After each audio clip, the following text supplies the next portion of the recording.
As consumers, we are bombarded by it at every turn, like the Incredible Hulk being bombarded by gamma rays. But what makes some media endure, while others are banished to the forgotten black hole of obscurity, never to be heard from again? Who or what decides this? Hetero life mates Steve and Yahel want to know, and they want to know now. This is Obscurity Now.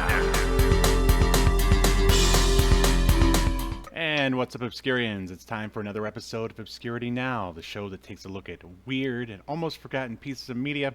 Then we decide if they should be remembered for all of human history or tossed into the black void of obscurity, never to be heard from again. My name is Steve. I'm one of the hosts, and with me, he's a guy who named his land speeder something misogynistic. It's It's Yahel. I named it that bitch.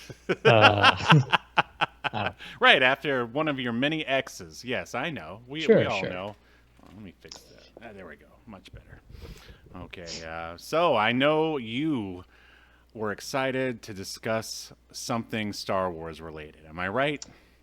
I don't have a problem with Star Wars. I like it just fine. No. As a big-time Trekkie, you're not allowed to like both. I read that in the Bible somewhere. Funny enough, a few days ago, I watched I was watching a Star Trek documentary, and of all people that was interviewed for it, George Lucas pops up in there. Oh, nice. Talking about his love of Star Trek and how there's room for both. Oh, of course there is. I'm just funning with you. Jeez. He claimed to have been a regular goer of Star Trek conventions before he just got, Star Wars blew up and he couldn't go anywhere. Right. I gotcha. Well, I'm sure it's one of the many things he borrowed from to make Star Wars. I don't know. I don't think it's similar at all. No, it really isn't. Other than the fact that it takes place in space and has star in the title. That's it. I mean, I don't even consider Star Wars science fiction. Oh, it's to me, it's more fantasy. Yes, I mean it's very pulpy. I forgot. I used to know all the different genres of science. It's a light science fiction, basically, where Star Trek is hard science fiction. Yeah, very, very aroused, which is what you can be if you use Bluetooth. Use code Obscurity. No, they're not a sponsor. I wish we were there. Only 5 more years to go, then we'll finally be able to have our first paid sponsor. But so I don't know. I thought since Star Wars was fresh in people's minds these days because of the Acolyte, figure why not discuss something. Is that like another Star Wars show? Yeah, it's like the latest Disney Plus show, and okay, it's awful. They shat all over the canon and basically gave it to someone who doesn't care about Star Wars. And it's I haven't actually watched an episode, but I don't want to. I mean, I haven't watched. Wait a minute. So you haven't watched it, but you've already decided based on what you've read that it's terrible? Well, I mean, if you've read the stuff that I've read, you wouldn't watch it either. You're not going to watch it either, though. You should. Well, I mean, I just don't watch the Star Wars shows at all. I haven't seen a single one. But I don't know. I watched the last 3 movies that they did, the mainline movies. Mm-hmm. I know everybody likes to shit on the very last one quite a bit, but I mean, probably because I don't care very much about Star Wars canon, I didn't really have a problem with it. I mean, is it as good as some of the other ones? No, but it was fine. Well, I guess that answers the question about your history with the Star Wars. Do you remember? Did you watch the original movies in order, or do you remember the first time you saw Star Wars anything? I mean, I was probably in Puerto Rico. I'm sure I saw them on TV though. I mean, my earliest memories of watching them is watching the marathons that USA would run every once in a while. On the USA cable channel. I don't remember them being on USA. For some reason, I always remember them being on TBS or. I mean, I might be wrong though. Oh man, no. USA used to run a few times a year. Right, and they had Indiana Jones also because I remember I used to watch the Temple of Doom on there all the time. So yeah, you're probably right. But the rights did eventually go to TNT or TBS. I'm pretty sure but that was like I think in the 2000s. Yeah. But yeah, I mean, I haven't watched the Star Wars movies in a long time. But I mean, as far as Star Wars I've watched, I mean, I watched basically just the movies, including Han Solo and Oh, really? I've never seen that one. It's all right. If you just want like a dumb action movie, it's fine. It's got some, fun stuff in it. And what was the other one? Rogue One. I really like that one a lot. I heard that one's good. I haven't seen that one. The last movie I watched was The Last Jedi, the Rian Johnson one that everyone hates. But I did watch The Mandalorian. You never watched The Mandalorian? It's pretty good. Yeah, I've heard that that's pretty good. That's the one with the baby. Yeah, Baby Yoda, Yoda or Grogu, whatever. Yeah, and then CGI Luke shows up at the end, and everyone got excited because they thought that Star Wars was going to be saved, but then it wasn't. I think the problem with it is, I mean, and again, I haven't watched any of these Star Wars shows, but I don't know. I feel like the Star Wars universe itself is difficult to do TV shows, do on TV. And mainly it's because of what the movies, I guess, have established. These like big stories against like fascism, basically. So, and like to me, the Star Wars, and again, I haven't seen the TV show, so I could be wrong. I'm sure there's some of them I would like, but I don't know. The Star Wars universe, like on TV, it looks cool. All the background stuff that you don't know a lot about, like the like the bounty hunters and all that stuff, and you might be on a planet for like a quarter of a movie here and there. You keep popping back and forth, and all that stuff in the background. It's really cool and interesting, cool design. But I feel like the more you probably learn about that stuff, because it wasn't like designed to be fleshed out, that it probably falls apart. Well, see, they did flesh it out with all the. There's a lot of extended universe like novels and comic stuff. But when Disney bought Star Wars, they decanonized it all. Right. And yeah, I mean, I was listening to, I think it's called like the Thrawn trilogy. It's basically what could have happened after the original trilogy. And it was pretty good. It was it was an audio book, like an enhanced audio book with sound effects and stuff. It would have been interesting to see a movie of that, but Disney was like, nah, we're gonna do something lamer. Yeah, I don't know. I just think it's inherently difficult to like take something that was set up as like this, basically two main things, at least from in my mind, a story about rebels against fascism, rebelling against fascism, and the Skywalkers. Right. Yeah, I mean, how can you? I don't know why everyone thinks it's a great idea to like buy something that is already set up and done one way, and then they have to get it and put their own spin on it, and then it just doesn't, and then try to do it another way, and then it doesn't seem to work. I agree, because some of that, Star Trek's fallen prey to some of that too, but while I agree, there's also like a large amount of people that will complain, well, they're just doing the same thing over and over, like when a band releases an album that's too similar, that's more of the same of like their biggest album, like, well, it's just more of the same. It's like, well, what the fuck do you want? Right. But I mean, The Mandalorian definitely, I mean, it had like the Star Wars feel, but it definitely was its own thing. Are you familiar with Lone Wolf and Cub, like the manga / like samurai movies from, I think they started in like the 70s? Those are awesome, like movies where, that's where Tarantino like ripped off the, the blood spray, like the samurai, they go, and then the blood goes like everywhere. Like basically, the Mandalorian is Lone Wolf and Cub, except for instead of, a samurai dad and his young boy, it's the Mandalorian and Baby Yoda or whatever in the Star Wars universe. And it's simple, and it worked for 2 seasons, but whatever, they screwed it up, and now we're stuck with the Acolyte. But we're not here to talk about the Acolyte. We're here to talk about Star Wars droids. Are you ready to talk about Star Wars droids, Yahel? Let's do it. All right, here we go.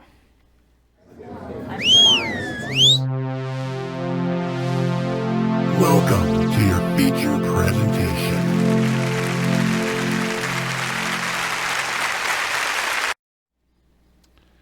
Alrighty. And I never got to talk about my history with Star Wars, but I definitely liked it all the way through the 90s. Did you get into the prequels when they came out? I mean, I saw them all in theaters, but I thought like the first two prequels were pretty bad. Mm-hmm. The last one, Revenge of the Sith, I thought was pretty decent. Mm-hmm. But yeah, I thought they were pretty bad. Yeah, I got. Ironically, like they almost like tried to like be hard sci-fi in Mm-hmm. those movies, like explaining the midi chlorides and whatever, like, Midichlorians, yep. and and how they work, and I was like, oh, this feels like them trying to be like Star Trek. And like there's been sometimes in the movies like Star Trek has tried to like do Star Wars-ish kind of stuff, and it doesn't work in Right, either right. or. It's like people won't let Star Wars be Star Wars or Star Trek be Star Trek. It's almost like George Lucas, in the early days, he had some sort of spiritual belief, but then when he got around to making the prequels, he's like, I'm a big time atheist. I only believe in science. Like, there's no the only way you can manipulate the Force is if you have midichlorians. If you don't have them, sorry. But anyway, have you ever watched an episode of Droids in your entire life? No. Had you? I think, man, I want to say, I have vague memories of watching Saturday morning cartoons in the 80s, and it was either Droids or Ewoks, because there was an Ewoks cartoon as well, which I almost chose. It was going to be either that or this. But yeah, I barely remember it at all. So I'm just going to go ahead and say no. So anyway, Droids ran from 1985 to 1986. 14 episodes, one season, and 1 hour-long special. And it is basically the adventures of R2D2 and C-3PO years before serving the Rebel Alliance. So a prequel. And of course, Droids is created by some guy named George Lucas, who he directed THX 1138 and American Graffiti and nothing else. Nothing Yep, else. that is what he is best known for, I believe.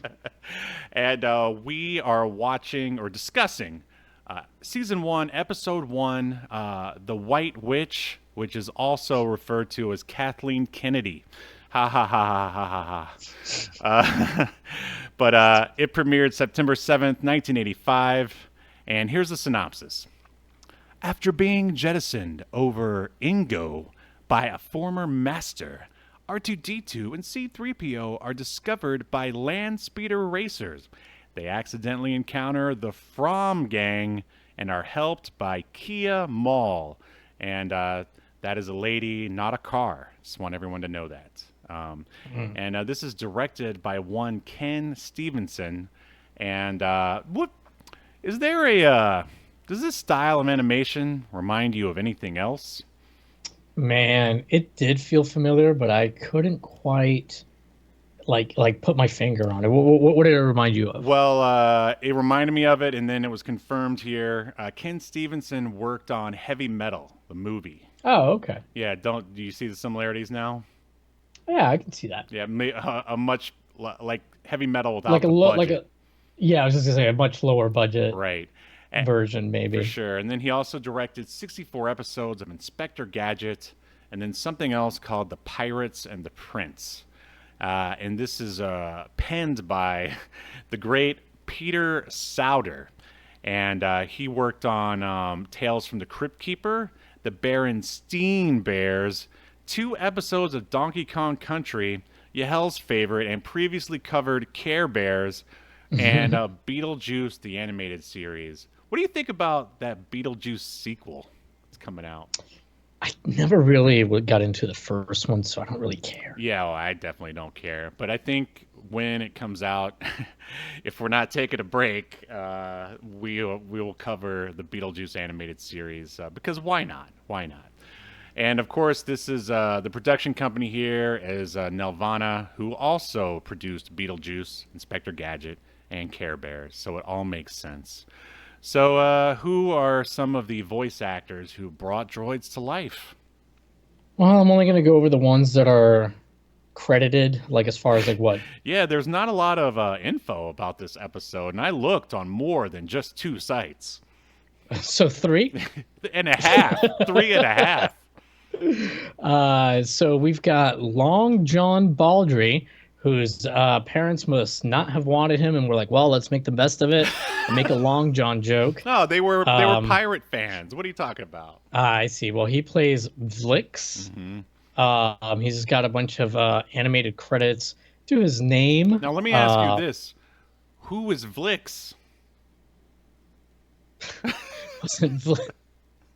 Wasn't Blix one of the bad guys, one of the two gang he must guys? be the guy who talks to Teague, because they never actually say the name Vlix in the episode, because I kept waiting for that guy's name.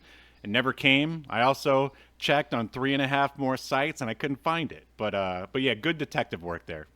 Yeah, that's who I figured it was. Oh, sorry, got a dog walking around here.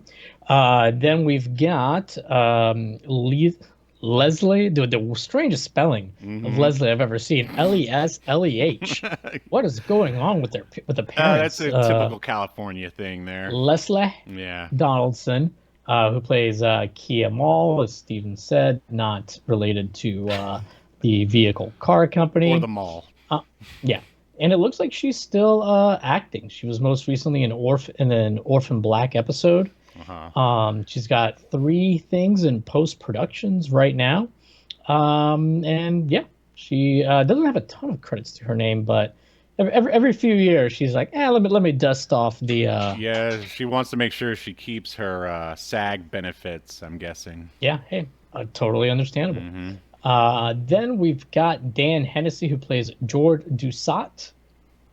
Who's Jord Dusat? Was that like the buddy of the guy that's not Luke Skywalker? Yeah, Jord, I think, is the blonde one. I've got it written in my notes. And the heavyset guy? Yes, and then the other one is Thal Jobin. Yeah. There we go.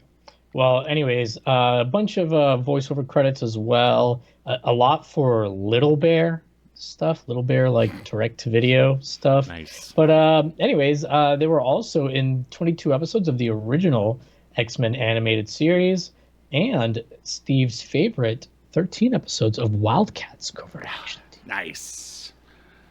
So, yeah. But, yeah, they were in a bunch of stuff. The RoboCop cartoon. All covered by us. They were Alex Murphy. Which one is Alex Murphy again?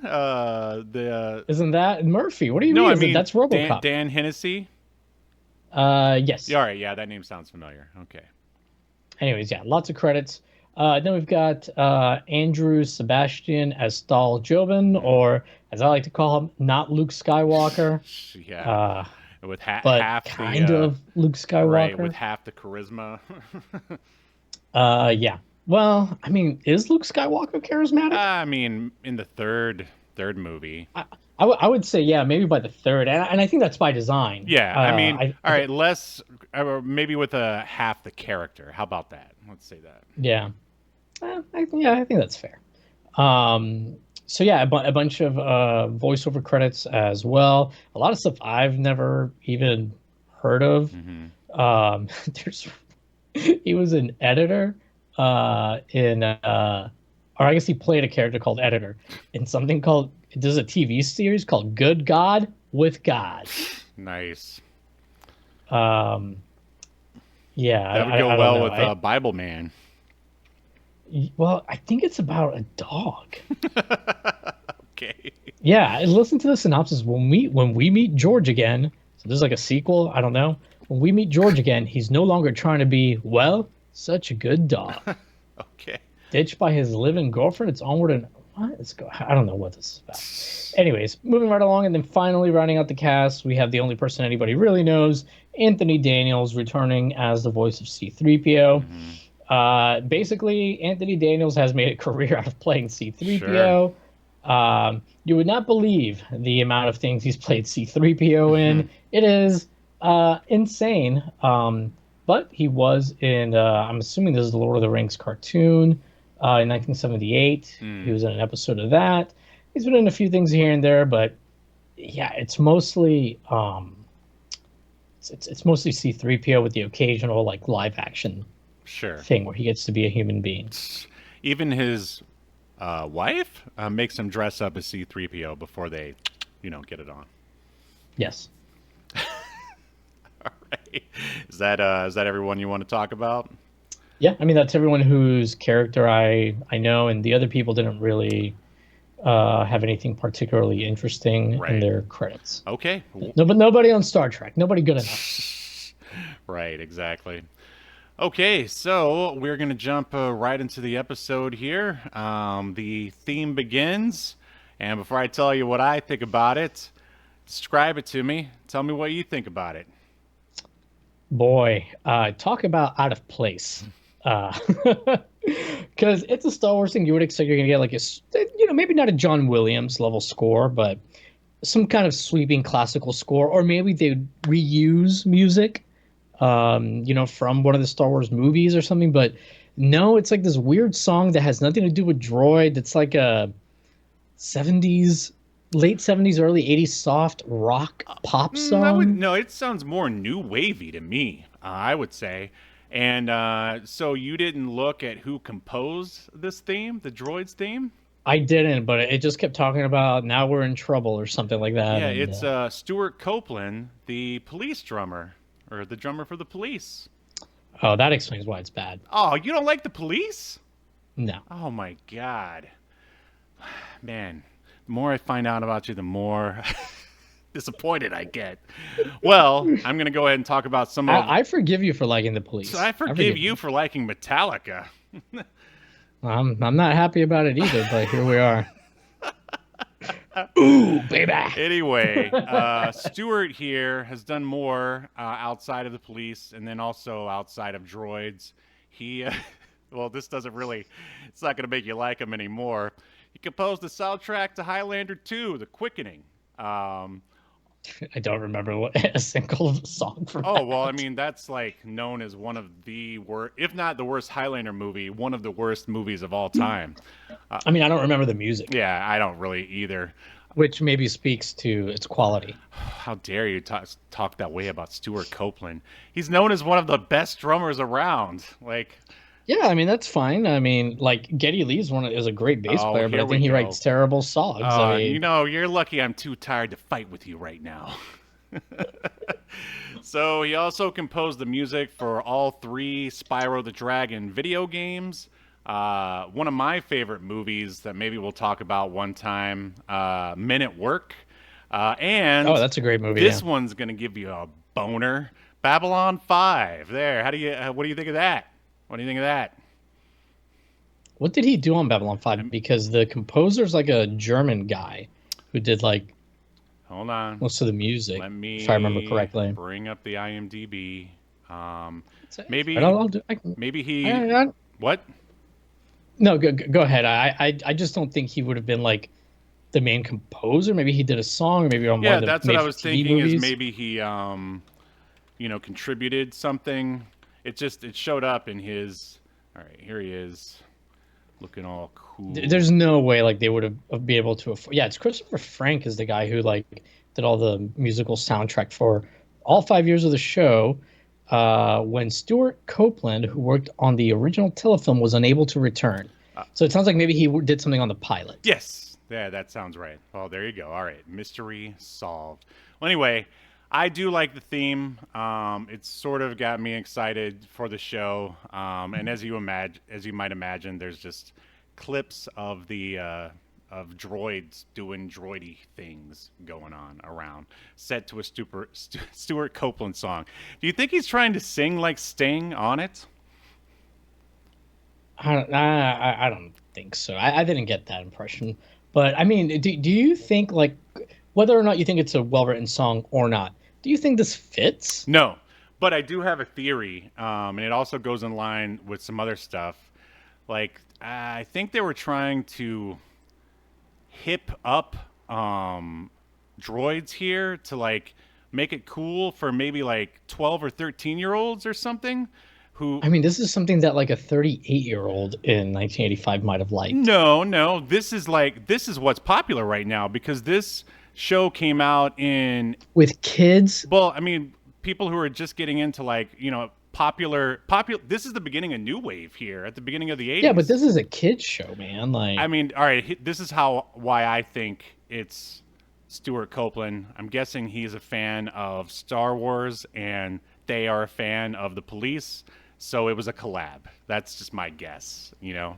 Yeah, I just don't think it fits like No, it doesn't. even if it was a great, even if I liked the song, I would say it's a bad theme for Droids. Yeah, I mean, it's not really catchy. It doesn't stay in your head like G.I. Joe or Mask or anything like that. And it doesn't fit what we've previously heard music-wise in the Star Wars films up to that Right. point, I mean, so. and once we get into the actual episode, I mean, because they did have a separate composer for the music that's in the episode, it also just sounds like it's all done on like a Poly Moog or Mini Moog or something. Yeah, It yeah. doesn't sound like, I guess they just, I mean, how could they not have the rights? Yeah, but you're right. Might have had something to do with like the amount of royalties maybe they'd have Sure, to pay. it's possible. Versus what they were selling the show for, because it is a kids cartoon in But 1985. right, but as an 80s new wave song, I like it. But for a opening theme for a cartoon show, you're right. It doesn't really fit. So anyway, we see the title card, which, in case you forgot, the title of this episode is The White Witch. Then we see a few ships fly. We're basically in space. We see some ships fly over a planet. And then we're panning over a desert planet. It might as well be Tatooine, but I don't know. They said the name of it when I was reading the synopsis, and I forgot it already. I didn't catch it. Yeah, it's some short. It's just, let's just call it not Tatooine. And then we see. Yeah, I get. Well, I mean, because like you, I read that this is set between Revenge of the Sith and A New Hope. So I'm trying to remember. Do R2D2 and C-3PO, are they brought to Tatooine, or are they already on Tatooine in A New Hope at the beginning? They're already on Tatooine, because that's when the movies start out with them like walking in the desert. Yeah. I mean, there's a lot of the same beats from the movies are here in this cartoon, basically. But you're right. This can't be Tatooine because they leave at the end of it. Right.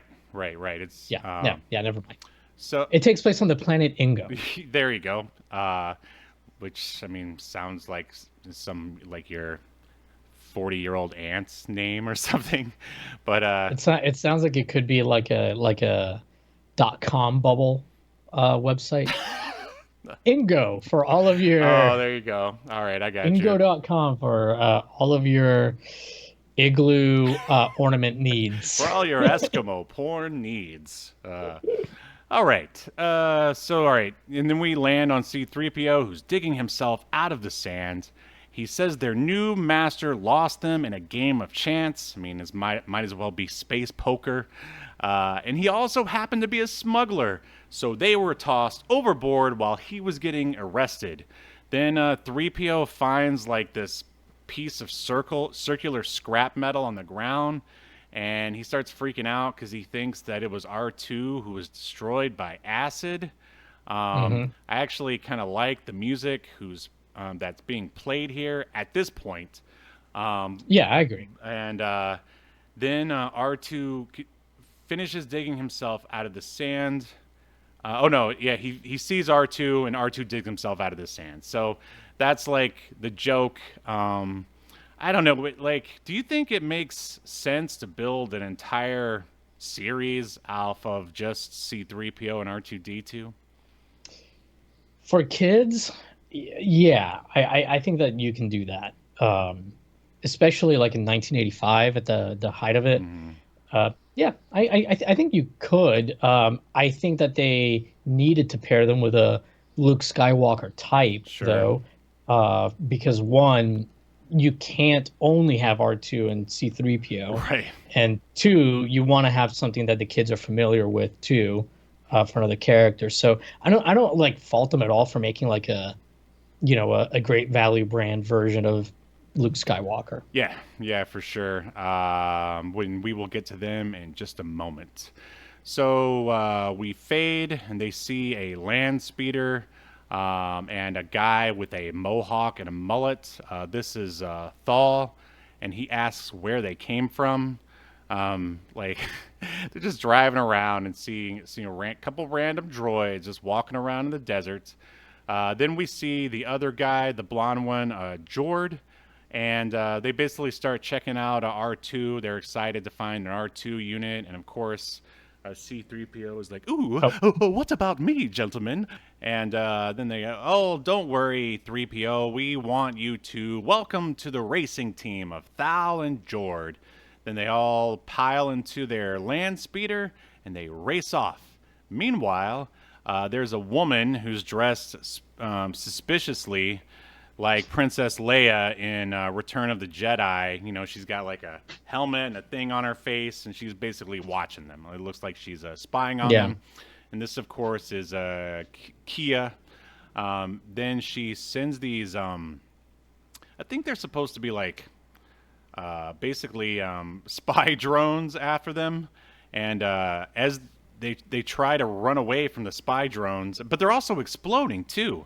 3PO falls out of the speeder, and then the blonde mohawk guy bails, and then 3PO is accosted by a tank droid, and the masked woman, aka Kia, shoots this like huge tank droid with a laser bazooka. Then the mohawk dude gets 3PO, and then they leave. So what are your opening thoughts? I guess that's kind of a cold opening at this point. Yeah. Well, and by the way, like they have this, they kind of a bit of an ongoing bit where that droid that ends up getting destroyed by the woman, like C-3PO threw a rock at it at the exact moment, basically, that she shot it, and he thought like he blew it up with the rock. Right. But which he kind of makes like a funny joke later, when he's like in a dangerous situation, he's like, I wish I had another rock.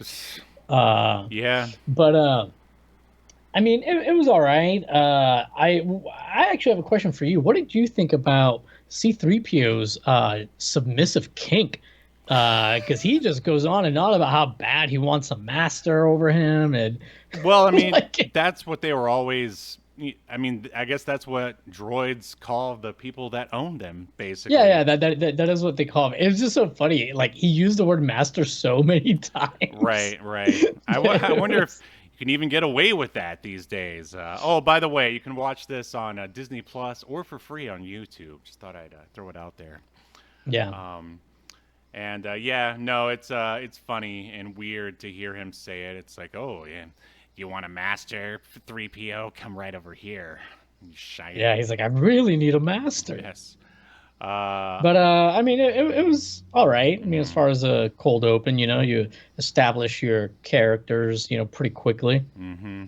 I thought when the two dudes pulled up. By the way, what's the main guy's name? Thal. Yes.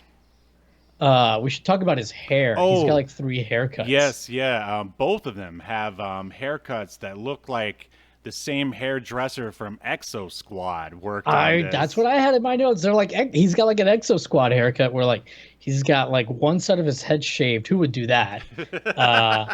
But then on top of that, he's got like a mohawk. Mm-hmm. But then like the right side of his head is like normal. Yeah, and see, this is it's short, but not a mohawk Mm-hmm. and not shaved.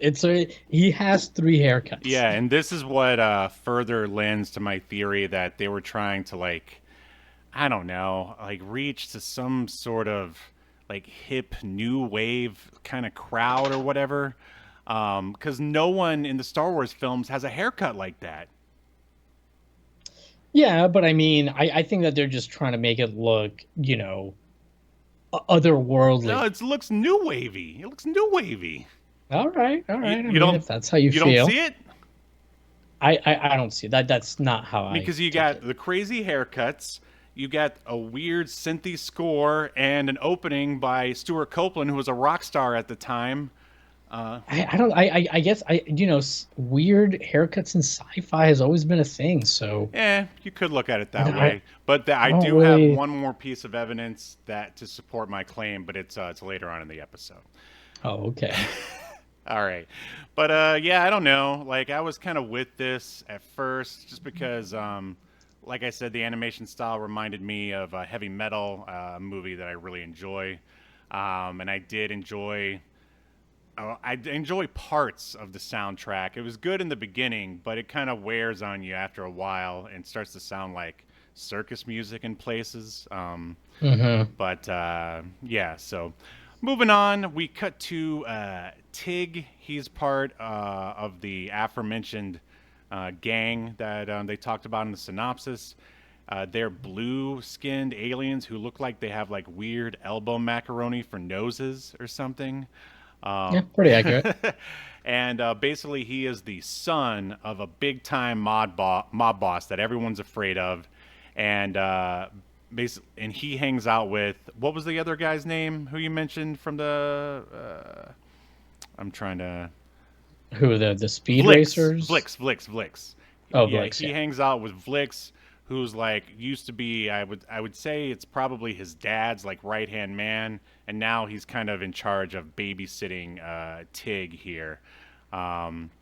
So they kind of have a fun little dynamic, I would say. What do you think? With the bad guys dynamic. Yes. Yeah, it's pretty good. It's written pretty well. You know, basically, it seems like Vlix is just kind of there against his will.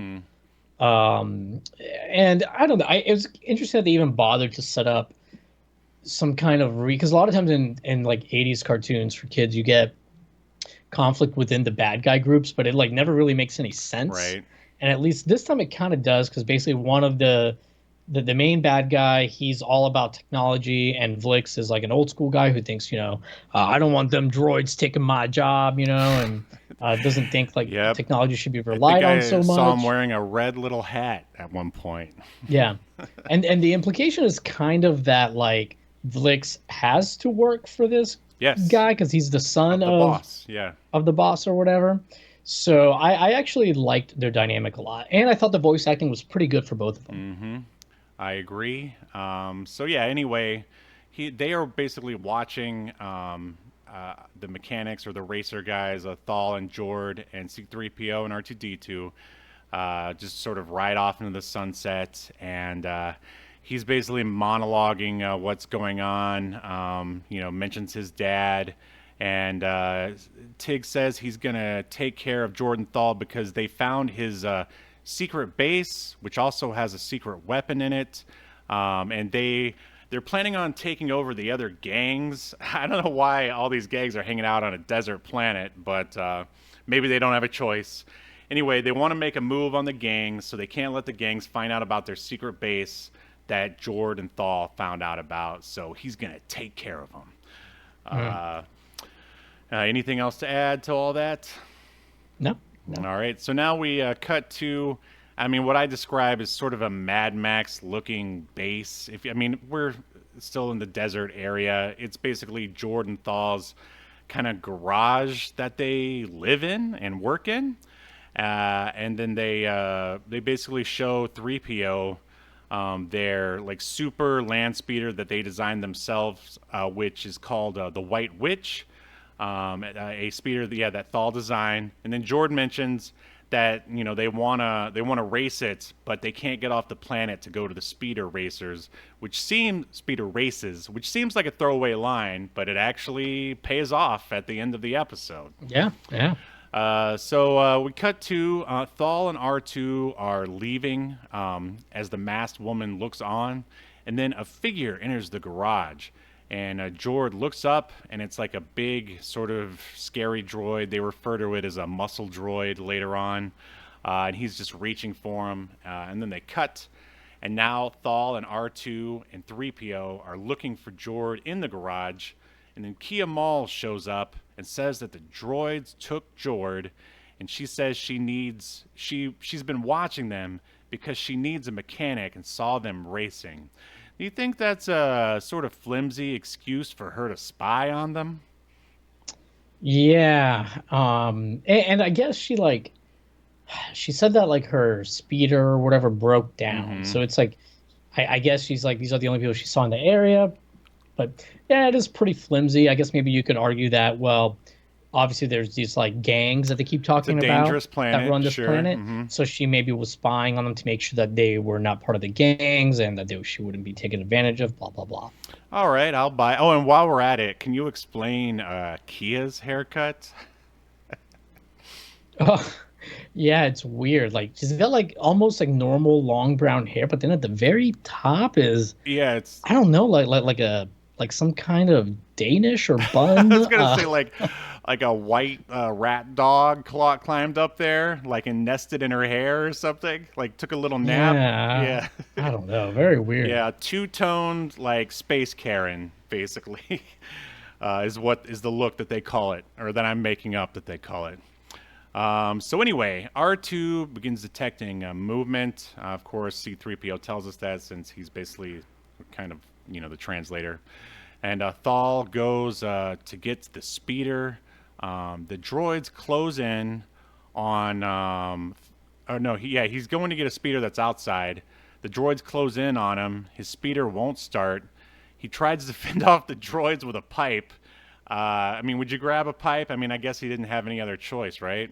Yeah, yeah. It's you just grab what's near you, Yeah, but right? that's funny. It's like in those mummy movies when someone tries to throw the gun at the mummy after it runs out of bullets. It's like, what are you doing? Yeah, Or yeah. zombies. So 3PO tells R2, do something, R2. And then in just like a few seconds, or we cut to the White Witch. Once again, that is their speeder, the name of their like super speeder. It bursts out of the garage and knocks over the muscle droids and saves Thaw just in time. Uh, any remarks about that quote unquote action scene? I mean, pretty unexciting. I think when they do the action stuff is when you can really see the cheapness of the Mm-hmm. animation. So unfortunately, it's not a particularly great scene. Yeah, I agree with you. And lurking in the background is Teague and Vlix, and they're basically arguing once again. They kind of sort of reaffirm their plans. Tig says that I'm me, I'm not my father. He's got big time daddy issues, basically. And he says that the droids, it's just a minor malfunction because of one of the sort of ongoing arguments between Tig and Vlix is like, Vlix is all like, sending a droid to do a man's job. As Yahel said, yeah, these droids are taking our jobs. And so, yeah, this basically further their argument, and Vlix is like, a man could have done it better, blah, blah, blah. Right. So Thal looks at Tig and the secret base cut to Thal looks at Tig's secret base through binoculars. R2 is already inside. I guess they didn't feel like animating his adventure, getting into their base. And, he does his little, hook in thing and opens the door for them. They look at a map of the base that I guess R2 got when he, stuck his weird R2 wiener in the door or whatever you want to call it. And meanwhile, Jord is being interrogated by Tig. And this is the final piece of the evidence. He literally says that he's the new wave, and his way is better than his father. New wave, Yahel. They're not even like, it's not even subtext anymore. I know authors that use Wow. subtext. They're all cowards. So what do you think? Yeah. Very, very circumstantial evidence. Oh, whatever. I'm gonna go tell God all about you. So he says, Speaking of circumstantial evidence. exactly. That's the joke. He says he wants him to shut up, and Tig says he wants Jord to shut up about the base because the gangs might do something about it. And Jord is like, "Hey, what? You gonna try to take over the gangs or something?" Which I don't know how that could be a joke, but that's what he says jokingly. And Tig says, "Well, that's exactly what I'm gonna do. Like, who told you that?" And it just sort of makes his situation even worse. What do you think about Jord's actions here? Yeah, it's really weird. Like he's not concerned Mm-hmm. about the situation at all.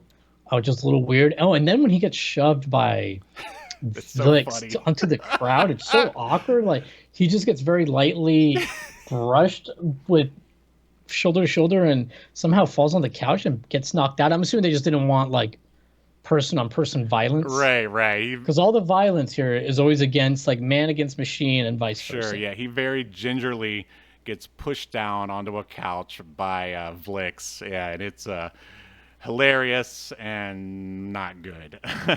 So back with Thal and the rest of the gang, he gets a lightsaber, whoa, and Ooh. cuts open a sewer gate. He says he got it from a guy he like built a car for, or by car or speeder or something.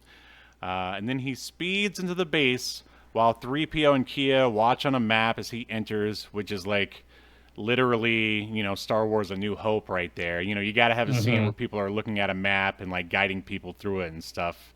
Naturally.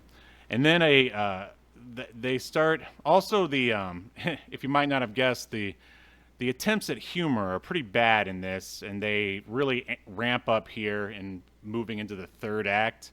A goofy droid finds 3PO and Kia, and then 3PO inadvertently makes him run into a different droid and they explode. Like, right.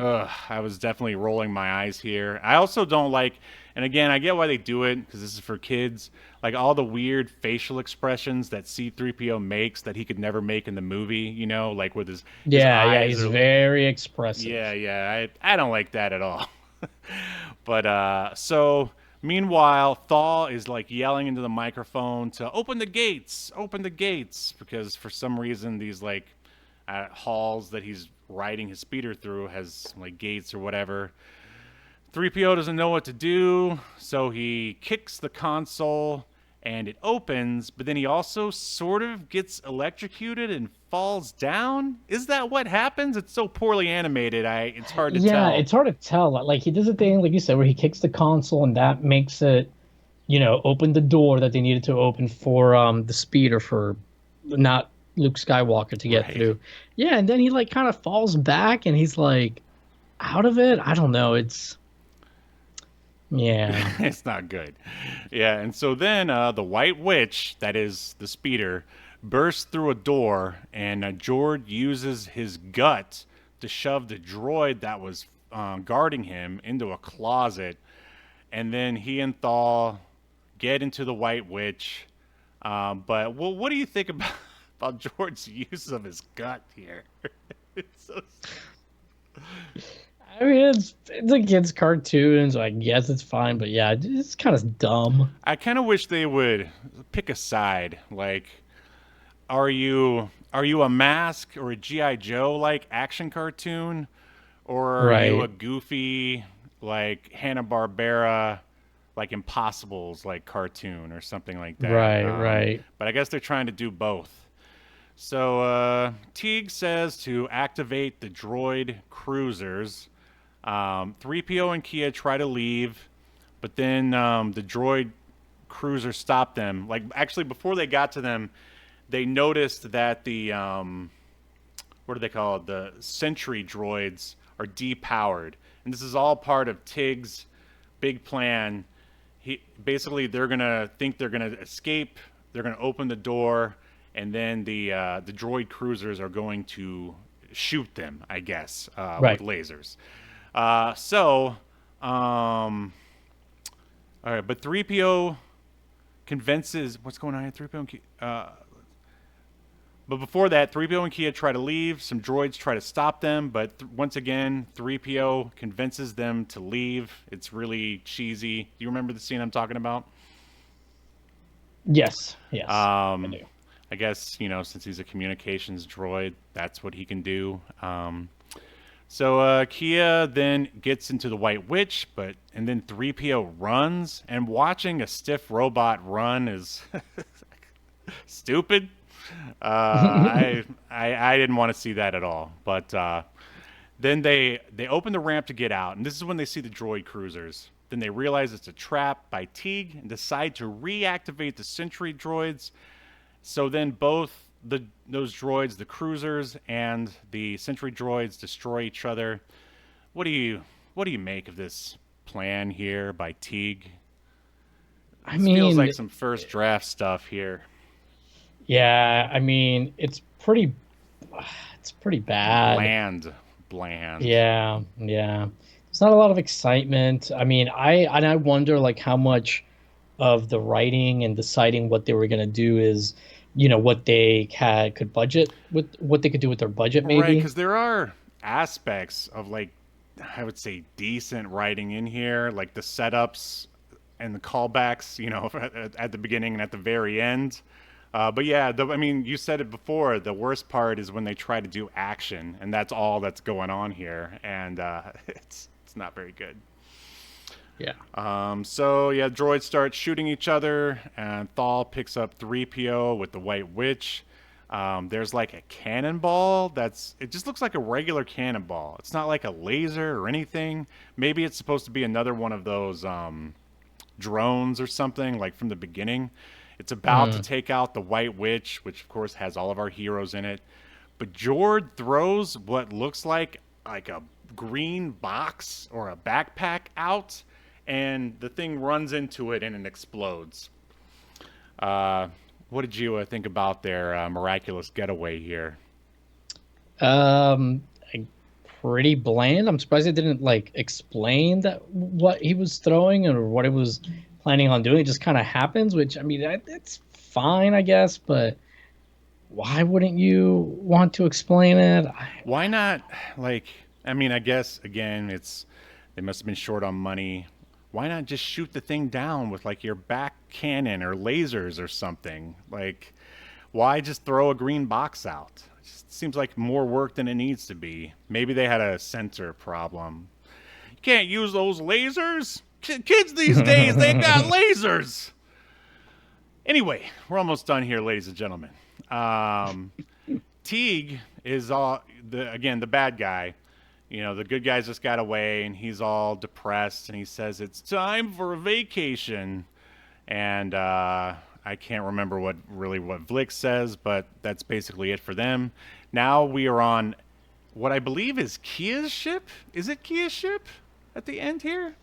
I think so. They never really say. I'm not really sure. But she's in the captain's seat or pilot seat, so you can assume it's either her ship or she knows how to drive it. I guess it's really not that important. Anyway, they're on there, and they're sort of congratulating each other. R2 and 3PO talk about some stuff, but it's not funny. But they notice that they now finally have a ship to take them to the speeder races. So there you go. We had a problem stated at the beginning, and now that problem is solved. That is some basic screenwriting right there. Everything else in between was pretty much pure trash, or just bland, really. And then the theme plays at the end, and then that is the end of the episode. Anything else to add before we render our verdict? No, I think you covered it quite well. All right, let's do this thing. Remember or obliterated? That is the question. All right, Jedi Velazquez. Do you think that Droids Season 1, Episode 1, The White Witch, should be remembered for all of human history, or tossed in the black void of obscurity, never to be heard from again? What's funny is initially I was going to come into this and say, this really wasn't as bad as I thought. And actually say that it should be remembered, and it's a kid's show, it's fine. But the more I heard you talk about it and review, I was like, yeah, this is not very good. So it's a not remember for me. Yeah, I thought I wasn't gonna like it from the beginning. And then the theme played, and I was like, oh, well, maybe this won't be so bad. And also I liked at least the animation style. But yeah, it just was too middling and forgettable. Jord and Thal are and Kia are all very forgettable characters. We know who they're supposed to be stand-in for, but they could have bothered to make them their own characters, or just give them something. I mean, maybe they develop more as the series goes on. Yeah, maybe. But as far as this episode goes, they were all pretty boring. There was bland is pretty much everything that happened in this episode. So it's going to be a forget for me. So that means that Star Wars Droids is obliterated. The heathens have spoken. You are obliterated.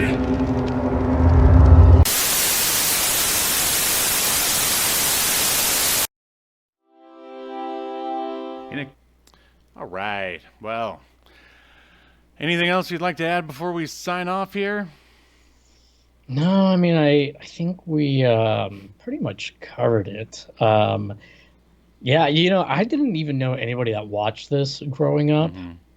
I don't know if you did, but Nah. I can see why it only lasted a season. Yeah, 13 I mean, episodes. it's just not very good. I noticed that Ewoks lasted 2 seasons.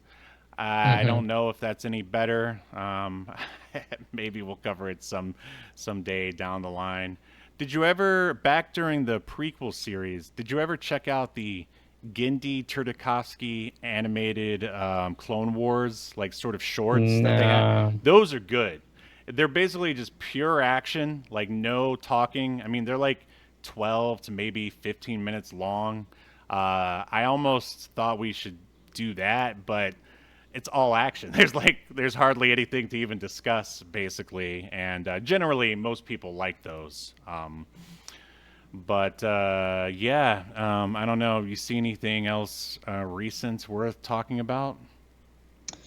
Not really, to be honest. What about you? Nah, not really. Also, what did we watch? That show Sweet Tooth came back on Netflix. We've been watching that since it started. It's pretty decent. Yeah, nothing worth discussing. I think we're done here. All right, ladies and gentlemen. Thank you so much for checking out the episode. Please make sure you subscribe, like, and comment. Help us fight that algorithm. And we will see you next time as we continue to unearth more obscure media only on Obscurity Now. See ya. You've been enjoying Obscurity Now, a podcast that's recorded live to tape and streamed to Twitch and YouTube. Subscribe so you never miss an episode or hilarious quip. Take us with you by following the download links provided in the show notes to wherever you get podcasts. And take notice of our various social media links. If that's what you're into, I'm not here to judge. And make sure you join us live next week at 6 p.m. Eastern, 3 p.m. Pacific as we continue to discuss more obscure media only on Obscurity Now.